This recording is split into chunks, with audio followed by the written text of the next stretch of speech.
Straw Hut Media. Gut Milk has expanded its line, essentially. It's probably like the hyper caffeinated version, right? It's like the hyper caffeinated, like drinking 3 Monsters at once milk beverage product. But also calorie conscious because it's only 0 calories. That's Such right. a good point, yeah.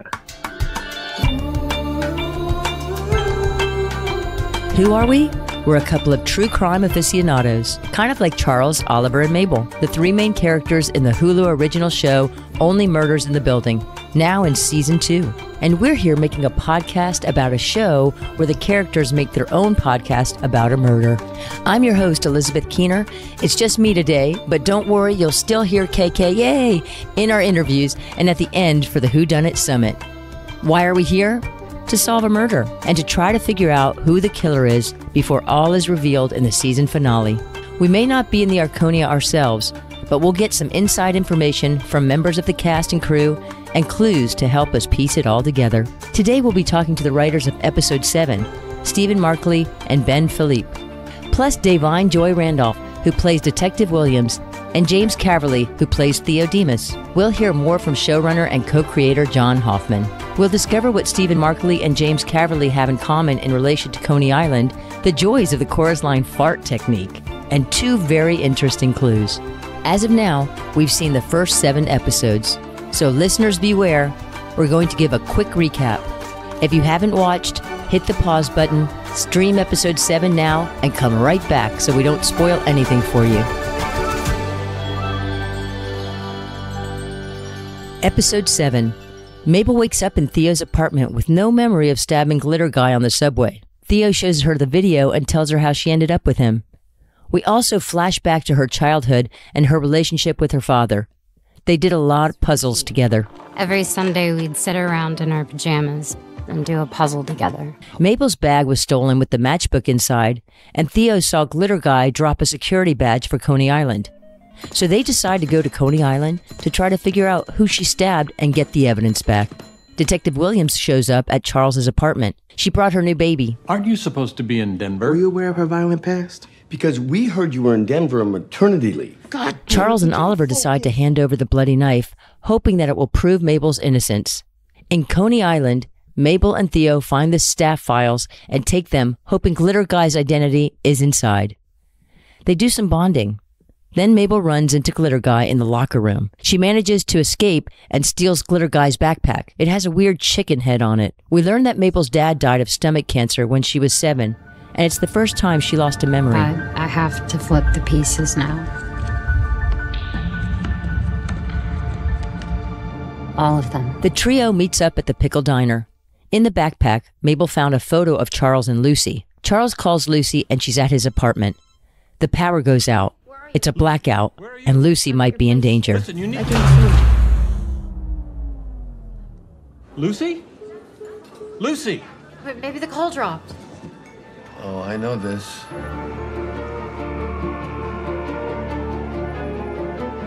We've got a blackout, people.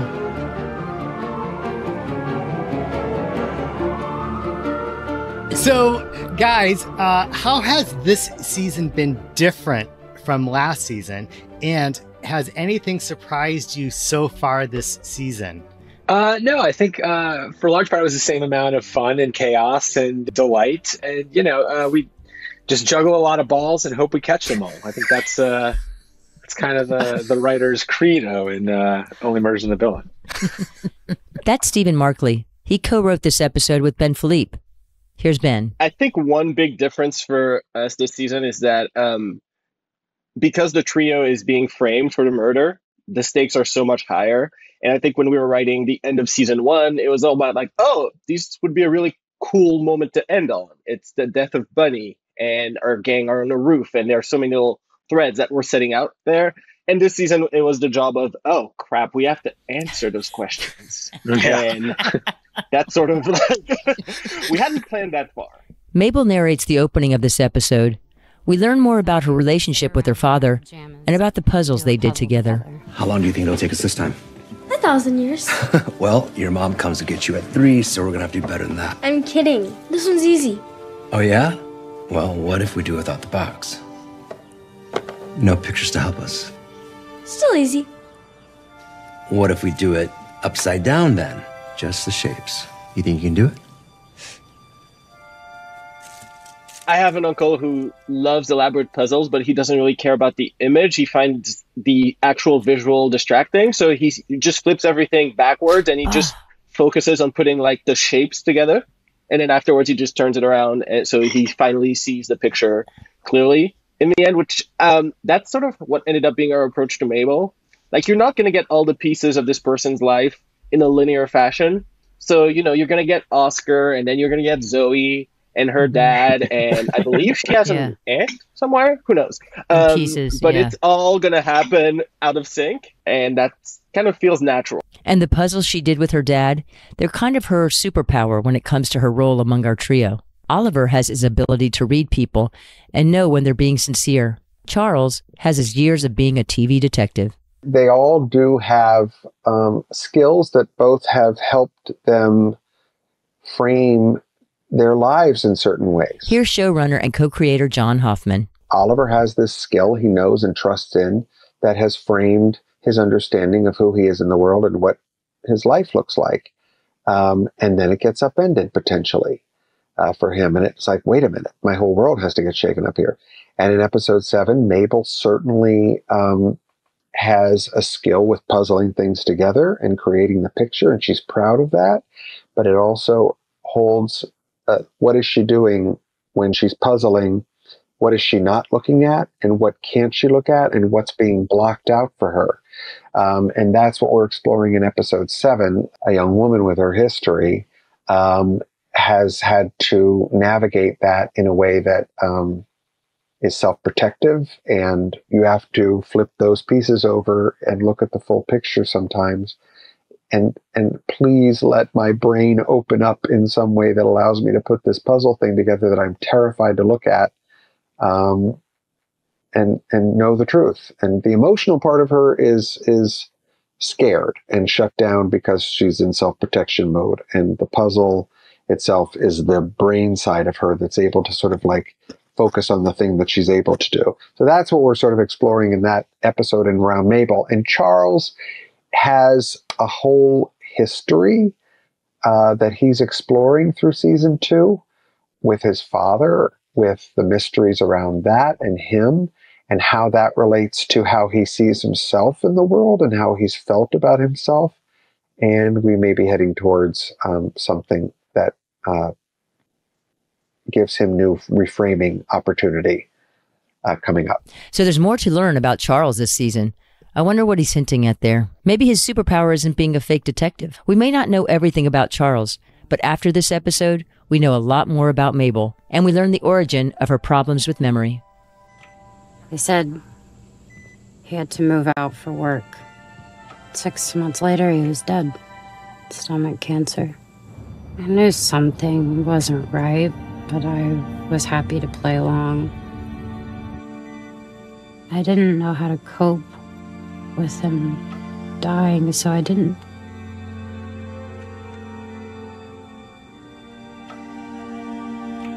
Instead, I flipped the pieces over in my mind until I couldn't see the image anymore.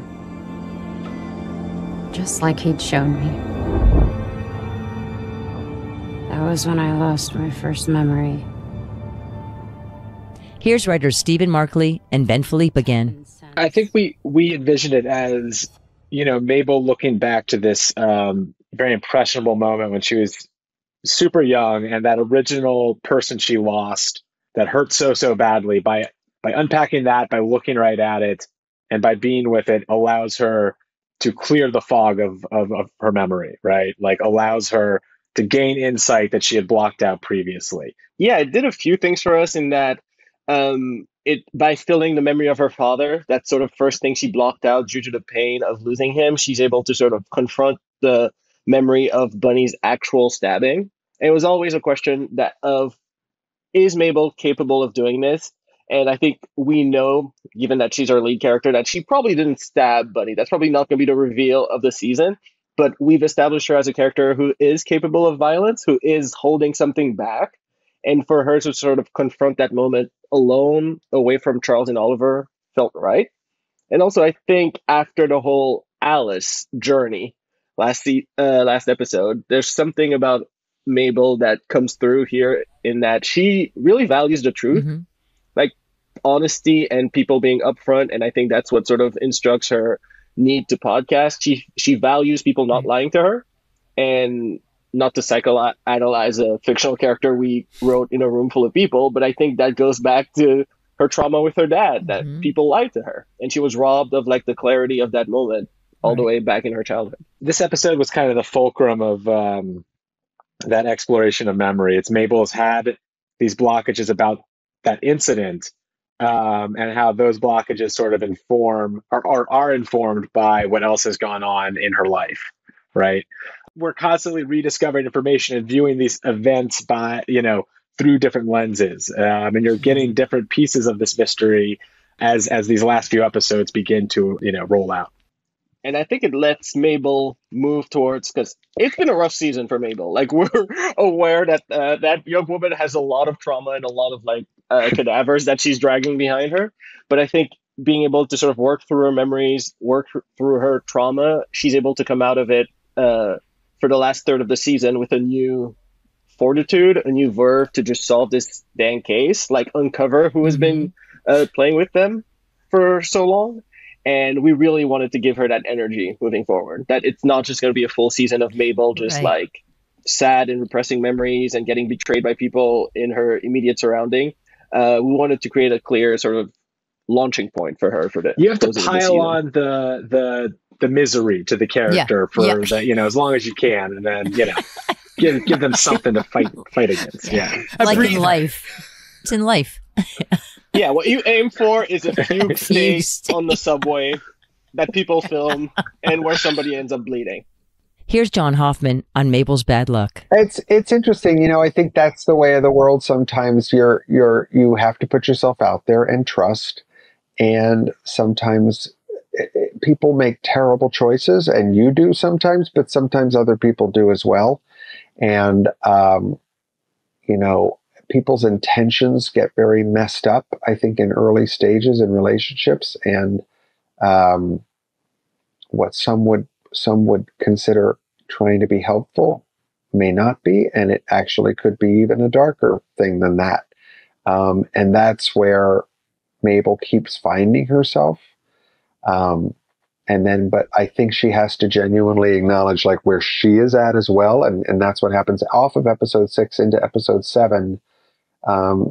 She's not feeling very good about her choices, so she has to have a very deep self-reflective episode and moment. And the person who facilitates that for her is one of the people she would not want to be with in her mind before he was there on a train with her. But Theo, being a very unexpected person for her, and finding some, beginnings of a new reframed relationship with him as well, out of that, when she needed someone who could give her what he gives her in that episode. So I think all of that is to point to a character that, yes, needs to cut a break. So it's like, I want her to be happy. I want her to have a relationship, and she may still yet by the end of this season. There's a lot that's yet to be done and a lot to be uncovered in a couple of episodes. Is this his? I need to get to Coney Island now. Not to stab him again, although I'm leaving my options open. He has the matchbook, and if he works there, they have to have some kind of record or photos. No. I'm not letting you help me. You killed Zoe, and you let Oscar sit in jail for 10 years. You might remember we talked to Ben and Steve last season for their episode, also number 7, and also featuring Theo heavily.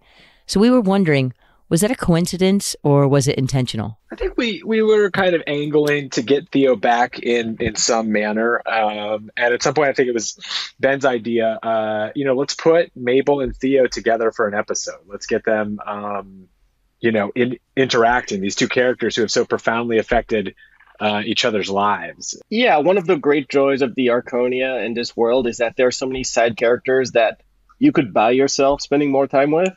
And it's always that balancing act of, do we introduce someone new from that world, like one of the dozens and dozens of residents we haven't seen, or are we going to spend more time with someone we've seen before. And in Theo's case, like Markley says, it felt like his story wasn't really over, especially since he and Mabel share so much history. They hadn't really spent a lot of one-on-one time, and this season felt like a fun chance to just explore that a little bit. Mm-hmm. And they kind of grew up together, obviously. Yeah. Yeah, and they're just bound by this really impactful moment in their lives with Zoe's death in the first season, but we never actually see them interact. And so I think getting them on screen together and watching those two actors sort of play off each other was a real joy of writing it and a joy of the episode. We're going to take a quick break, but when we come back, we'll learn how Theo's character has changed since season 1. And we welcome back actor James Caverly with the help of an interpreter to hear how James and Selena bonded on set.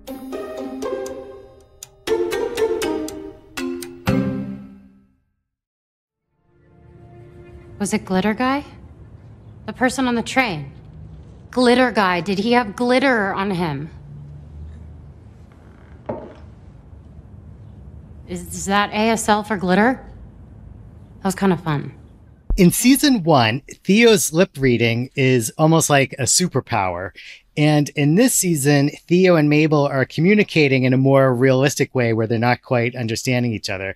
Can you tell us a bit about their communication and what informed that writing process between those two? That was quite a challenge because we have a character who knows basically no ASL, and figuring out how they were going to be in conversation about like this very important thing that Mabel has to go do. And I think we spent a lot of time spitballing about like little moments or how to make it funny or how to get them, on the same page and then slightly off center on the same page. I think that was definitely a challenge of the episode. Yeah, season 1 was a little immersive because you're suddenly in Theo's perspective, and Theo doesn't really have to communicate with anyone that doesn't know ASL. It's him, it's his dad. Even Zoe in the flashback, she knew ASL. And for the two of them, Theo and Mabel this season, I think Markley and I kind of treated it as a language barrier. Like in New York City, you meet so many people from different backgrounds who speak a completely different language from you. And Theo and Mabel are stuck in the situation where they have to communicate and they speak different languages. And I think sort of working with James, we're also mindful of not making it too much of the deaf person is teaching ASL to the person who's capable of hearing. Like, we didn't want that to become the entirety of the dynamic. So that led to a few great moments where Mabel doesn't know what Theo's saying. And he doesn't always feel like explaining everything to her either, which I kind of like about him.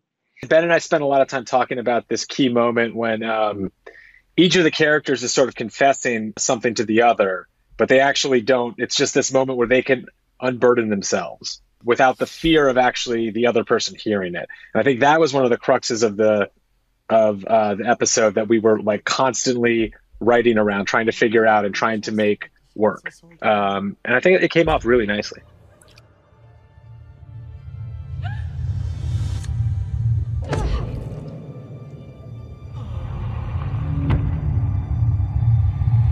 That's what's been scaring me. It's something that I would do. I just don't know if I did do it.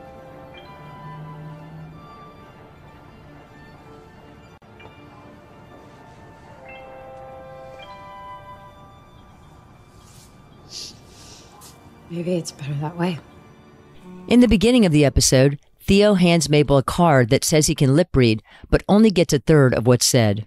That was probably from the first conversation we had back in season 1. I told the writers that generally lip reading is very hard. This is James Caverly, the actor who plays Theo. We spoke to him with the help of Monique Sarpy, one of 2 on-set ASL interpreters. And a lot of the times with lip reading, it's a guessing game because you're only picking up a third of what's being said. And so you're filling in the blanks. You're filling in the rest yourself as someone who's trying to understand what's being said, and just having to continue to ask someone to repeat what they're saying. And so with the writers having that information in mind, they did bring that into season 2 and noted it in the script. And so it's like, okay, you did pay attention. You did listen to me. Thank you.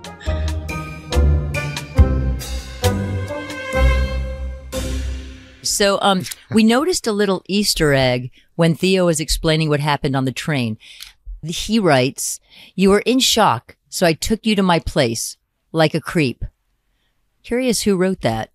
I think there were a lot of like little scene directions to make Theo funny. The idea is that he was sort of like rooted in so much trauma in season 1 that we really didn't get a good sense of his personality. And this season, also because James is such a great actor, like you get to see little bits of him being a little whimsy, a bit of a clown, and that was probably one of them. Or like when he opens the glass thing in the game, like he just pushes it open. It's like that was actually James's idea on set, and it works really well in sort of giving Theo this other dimension, a little bit of playfulness. James agreed. He said that this episode was special because he got to share it. Season 1 was, a whole episode focused from Theo's perspective and point of view. And that came with a little bit of a weight. And so now season 2, with having Selena with me, it feels less of this weight. We share that responsibility together. And look, working with Selena, she's such a sweetheart. She's an angel. I love her so much. We were able to connect in a weird way because we know what it's like to be special in our own journeys. In that right? And I think that we were able to really connect very well because we do have that shared experience together. Her being famous at a young age and with my journey as a deaf person, there are some parallels in being able to understand what it feels like as an outsider sometimes. And so we connected through that, I believe. And working on Coney Island, I was kind of hoping to ride a roller coaster with her, but nothing was open that early. Yeah, I think it was early spring. Okay, so you've never been to Coney Island, but have you ever played whack-a-mole?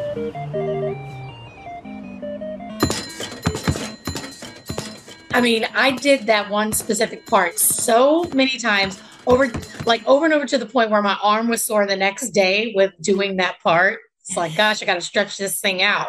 And I got more aggressive and angrier than the last shot. And it was a lot. I think at one point, the mallet slipped out of my hand and it was flying all around with the string. It was like, whoa. Your right bicep is bigger than your left now. Yeah. Yeah. We love the Arconia so much. We love those apartments and that building. But sometimes, since the show is set in New York, we kind of want to make the most of it by sending our characters, on locations that aren't just the Upper West Side. And John Hoffman has a connection to Coney Island. And it felt like in the room, I think that they were having conversations about which one of us had been to Coney Island and hadn't been. And has Theo ever been to Coney Island? Would Mabel have gone there? And it just ultimately felt like the right place to send these two characters who are kind of stunted adults. Ben and I were trying to think of what's around Coney Island, what can they do, what's there, and that's how you end up with the whack-a-mole moment and the claw machine and all that stuff. I have been to Coney Island. I was so drunk at the time though that I kind of don't remember much of it. So sure, Steve. But I think it's also the visuals of it. It's such a cool setting when you first.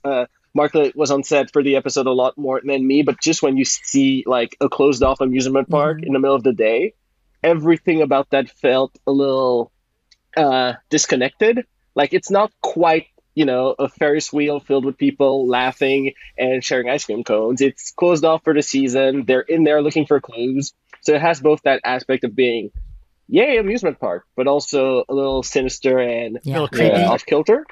Which worked for quintessential, spooky. It checked a lot of boxes, and we could film there relatively easily. So, and oddly enough, James' last visit to Coney Island was a lot like Steve's. That was actually my second time going to Coney Island in all my time. My first time was summer of 2018, I believe. I went to Coney Island, and you imagine the roller coasters and all the things, but then I had one too many drinks. And so now it's no, I'm just going to enjoy walking the boardwalk and, doing my thing. How does the process work for you on set? Working with Candace and Monique, there are so many people, and I'm sure you're getting pulled in multiple directions. How does that work for you? Well, I'm fortunate to have an agent who really exposes cast and crew and explains how to use a sign language interpreter while on set. But oftentimes, what a set shoot looks like, we'll meet with the director and the crew members and talk about the plan and the strategy. And then we'll kick out the interpreters from the room. Everybody's just kicked out. We shoot. And then when they call cut, the interpreters make a mad dash to the room to start back interpreting. So our interpreters are really placed in some really odd locations, in the corner, behind the camera, sitting on the floor, under desks, just really strange locations.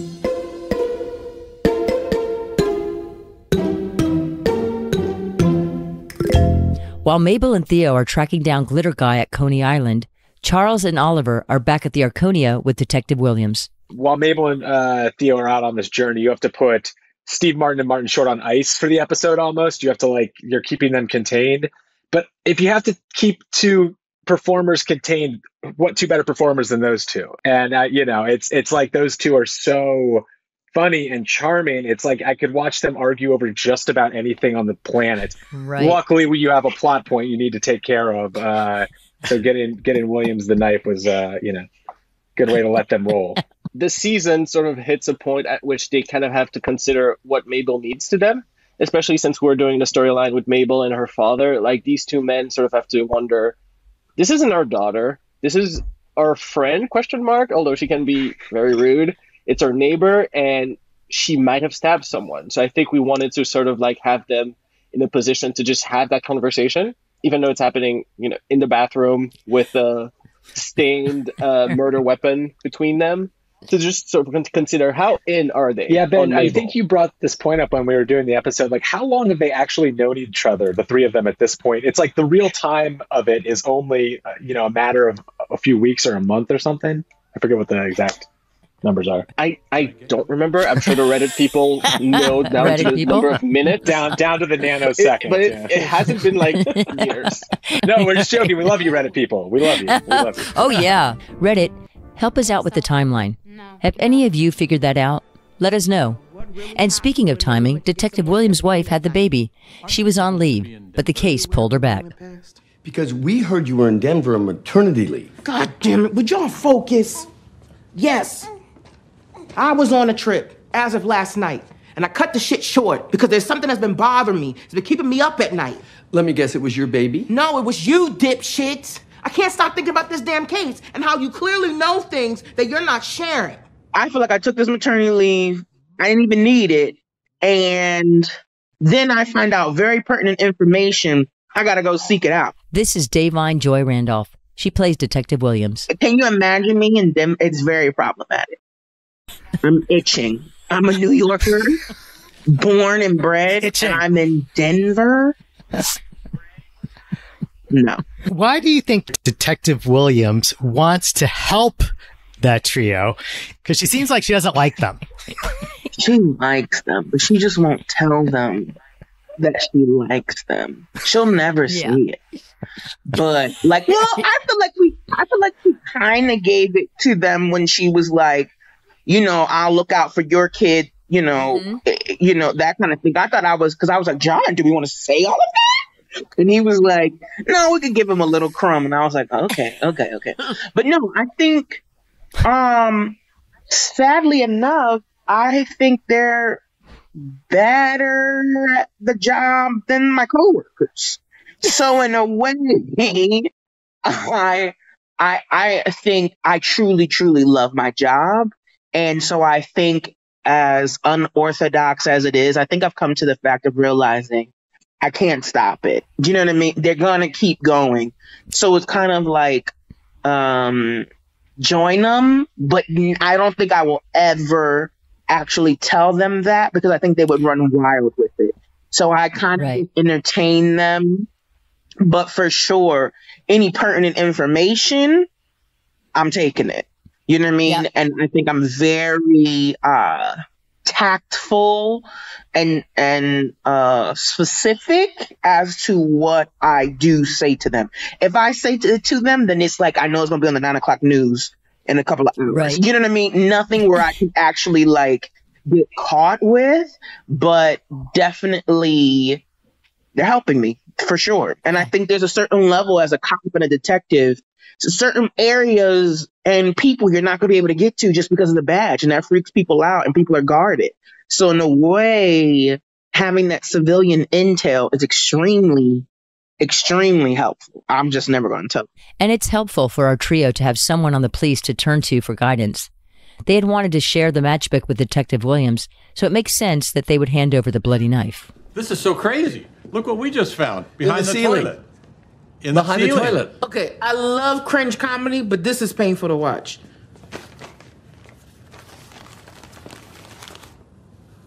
The knife. Oh, is it? I get it. You don't know where this came from. I got you. Whatever it is, you'll find it doesn't have Mabel's prints on it. We hope. My prints are on the knife, but that's just because it belongs to me and was stolen from my apartment because we're being framed. You must see that kind of thing all the time. The prints of my teenage, somewhat stepdaughter, Lucy, are on it, too, although she is uninvolved. Okay. They love it. They're literally like, what else can I do? Can I jump out of a window? I'll let you know. What about this? What if I tap dance while I do it? Is that funny? Like, so I know they really love and enjoy it, just being even more hands-on. And those two, my God, it really is. It's magic. It's magic. My son Will used to get a tummy ache after feeding. You know, gas bubbles. Are you familiar with a chorus line? Excuse me?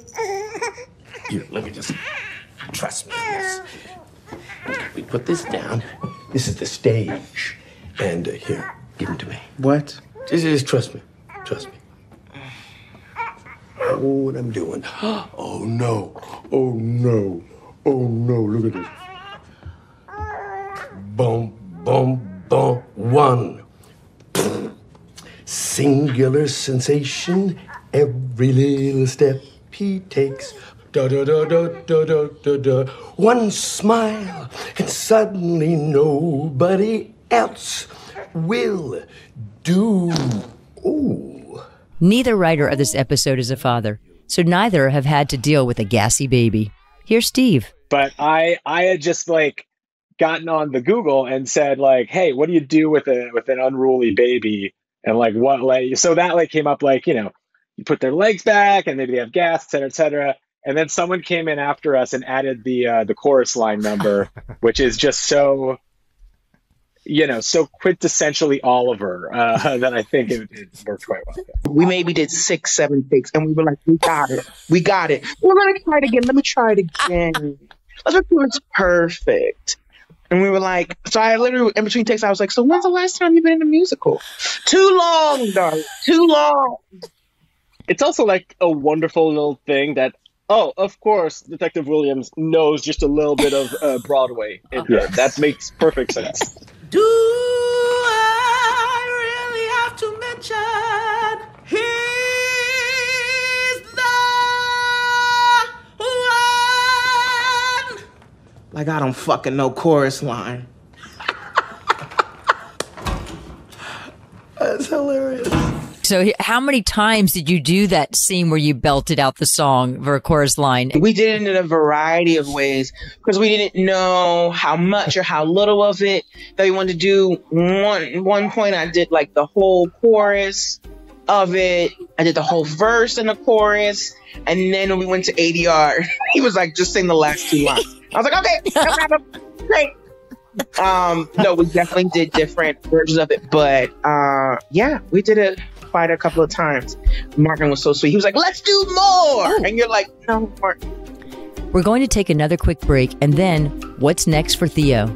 Then another cryptic clue from Stephen Markley, a simple but telling clue from Ben Phillipe, and KK comes back for the Whodunit Summit.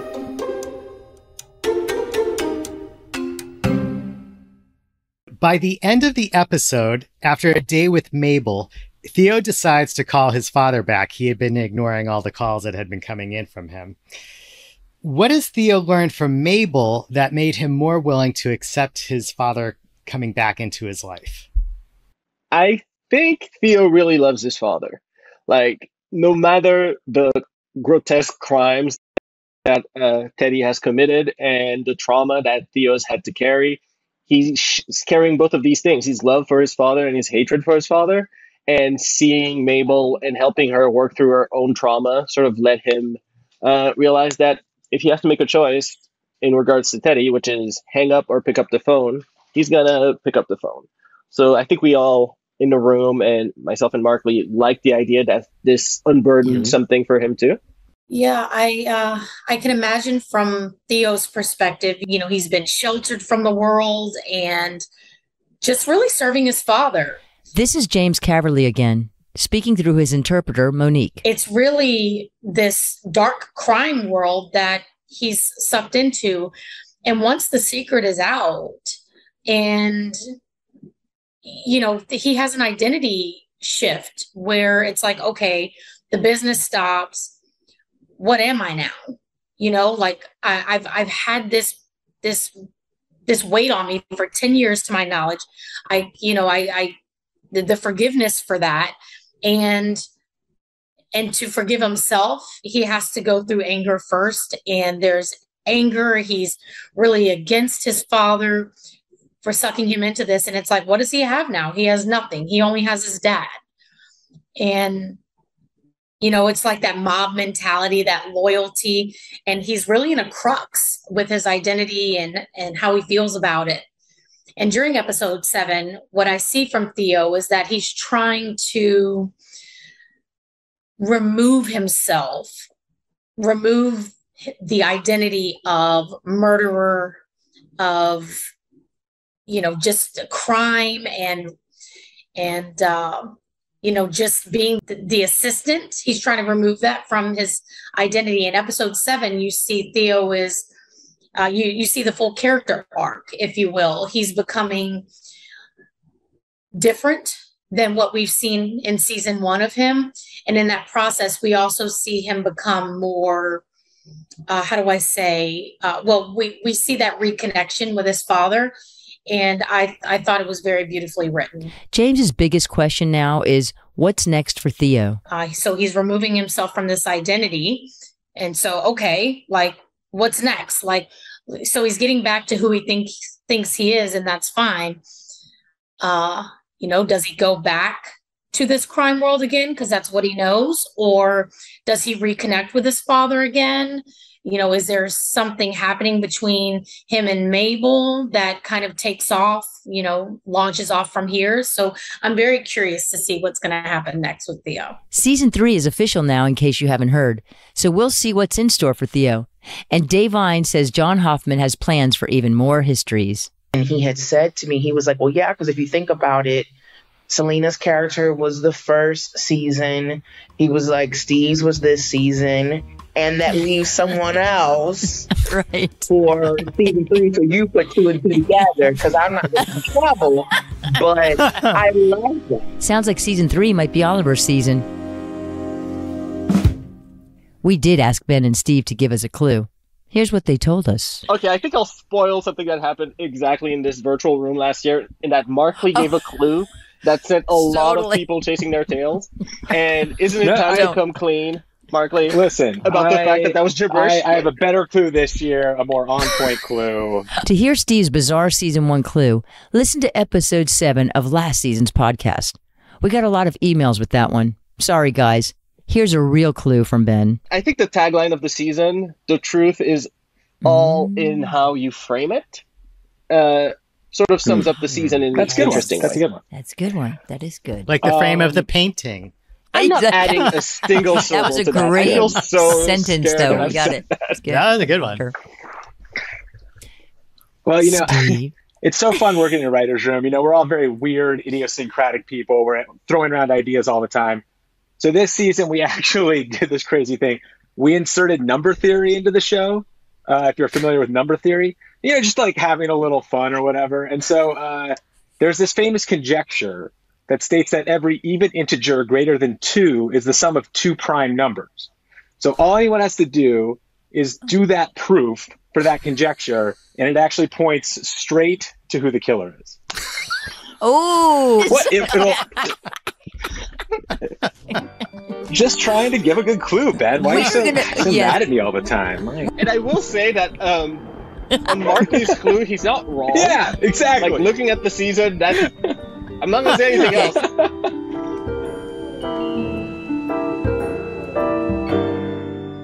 Okay, Kay. Yes, Keener. You know what time it is. My favorite time. Yes, it's the Who Done It Summit. Summit. For those of you who don't know, this is where Keener and I write down who we think the murderer is based on what we've seen so far. We place it in a sealed envelope and reveal it right now, live to each other. Keener, are you ready? Okay. Okay, what you got? Okay, you put Cinda. Yes, I put Cinda. Why did you put Cinda? Because I just feel like she'll do anything to, well, I guess she doesn't have to get ahead. She's already ahead, but she just wants to leave everyone in her wake. So, I think that it's Cinda because she just is somebody who would do that. I mean, look how she treated Poppy. Look how she treats everybody. Look how she doesn't care that it's a lie with Mabel and who was the guy, the 9-fingered dude, you know? You know what I'm saying? So I think that it's her. Right. And, you know, I might have thought of her in the past and I didn't say her yet, but I'm saying it. There. All right, now it's your turn. I'm going to open your envelope and see who you guessed wrong. Who you guessed wrong. Here we go. You said Alice. Okay, yes. Good one. I guessed Alice a long time ago. What's your reason? I've guessed Alice in the past too. Oh, okay. But for this episode, there was something. Well, we know that the person who was glitter bombed went to Coney Island and they were wearing those like worker clothes things. And I'm like, who would be in Coney Island? And I was thinking maybe Alice is doing some kind of art project in this like closed amusement park. That would be cool. And you know what? That's my guess. The person was tall and slender. You know, like kind of like it was just. I was looking at if they try and throw you at that or not, but that's kind of who. And they kind of fell awkwardly and. Yeah, kind of that's a good guess. Ambiguously shaped, so it could be kind of anybody. Yeah, but because of the art background, I'm going with Alice. All right, well, that's it for us. Thank you, and you bring your guesses to us. Bring them. Thank you. Yes.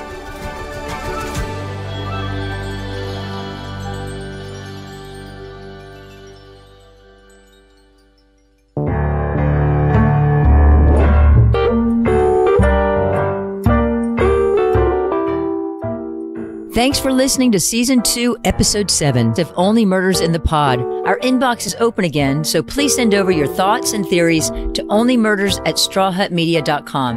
And if you're enjoying the show, like I know you are, please leave us a rating and a review. It really helps people find the show. Only Murders in the Pod is a production of Straw Hut Media, hosted by Elizabeth Keener me, and Kevin Lawn, produced by Ryan Tillotson and Maggie Bowles.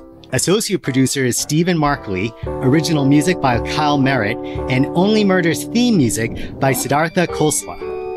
Big thanks to John Hoffman, Xavier Salas, Louisa Maltini, and the entire Hulu team.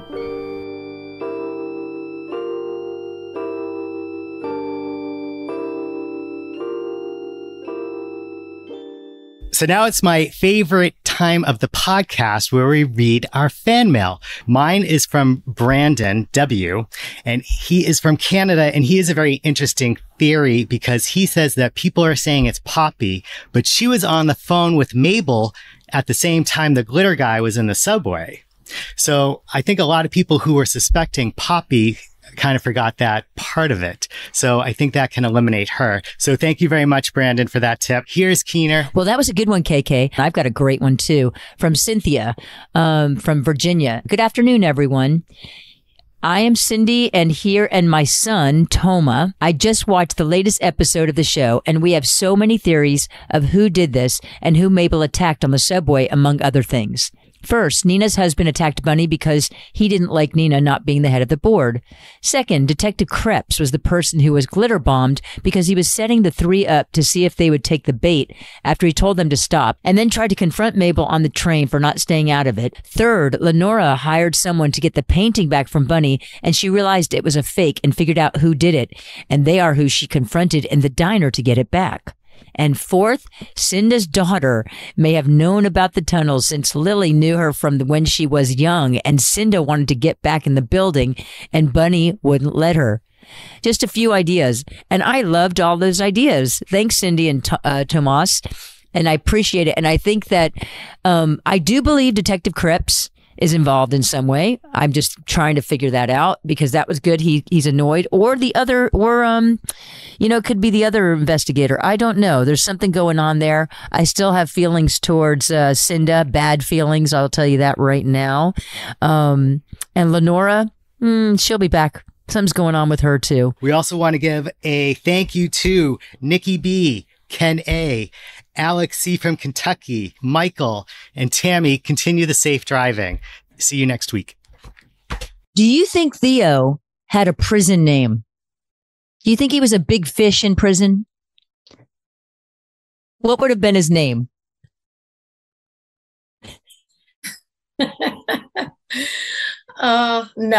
No. Theo in prison? Never.